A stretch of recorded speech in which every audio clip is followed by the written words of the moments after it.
بسم الله الرحمن الرحيم تبارك الذي بيده الملك وهو على كل شيء قدير الذي خلق الموت والحياة ليبلوكم أيكم أحسن عملا وهو العزيز الغفور الذي خلق 7 سماوات طباقا ما ترى في خلق الرحمن من تفاوت فارجع البصر هل ترى من فطور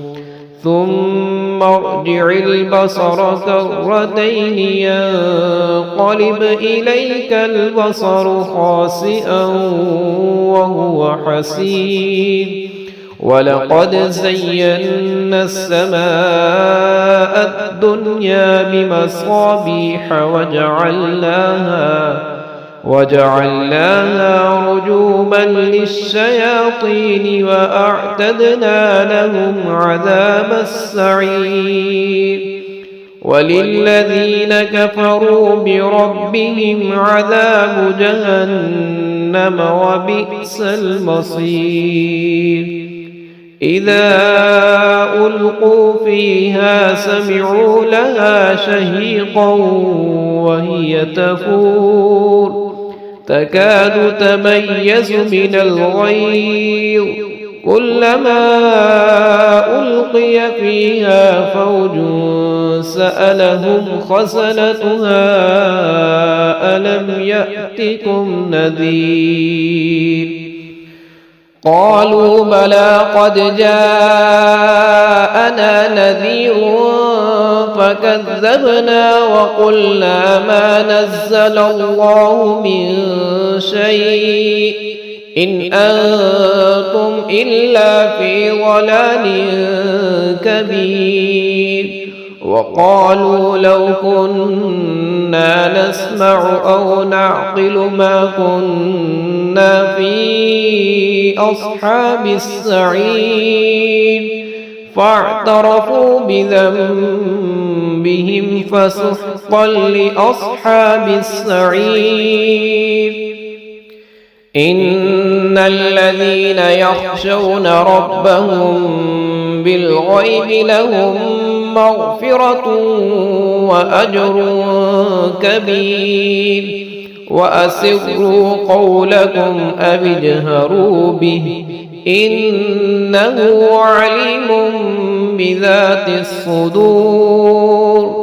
ألا يعلم من خلق وهو اللطيف الخبير هو الذي جعل لكم الأرض ذلولا فامشوا في مناكبها وكلوا من رزقه وإليه النشور أأمنتم من في السماء أن يخسف بكم الأرض فإذا هي تمور أم أمنتم من في السماء أن يرسل عليكم حاصبا فستعلمون كيف نذير ولقد كذب الذين من قبلهم فكيف كان نكير أولم يروا إلى الطير فوقهم صافات ويقبض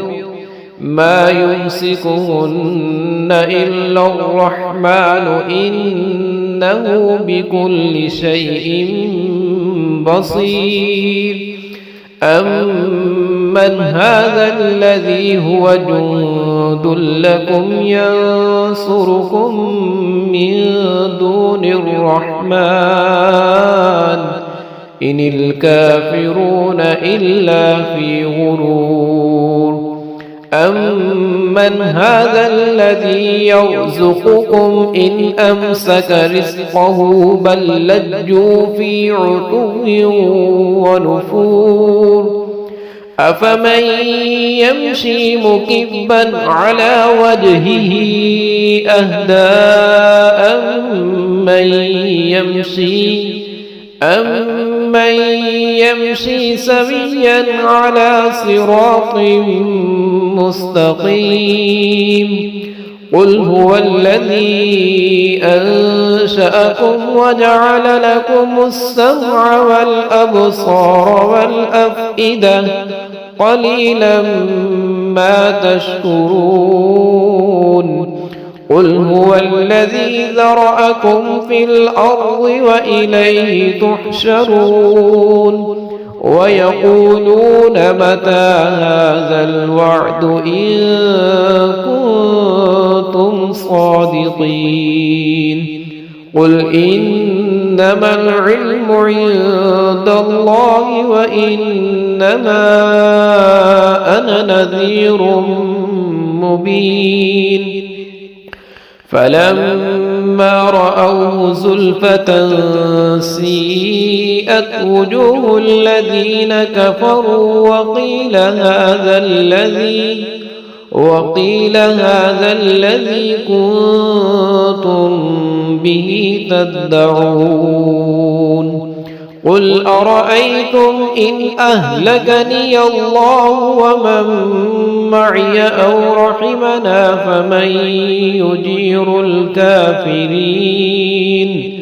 فمن يجير الكافرين من عذاب أليم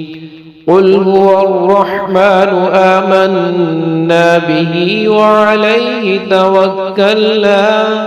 فستعلمون من هو في ضلال مبين قل أرأيتم إن أصبح ماؤكم غورا فمن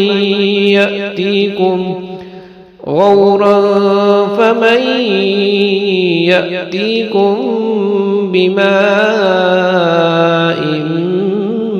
معين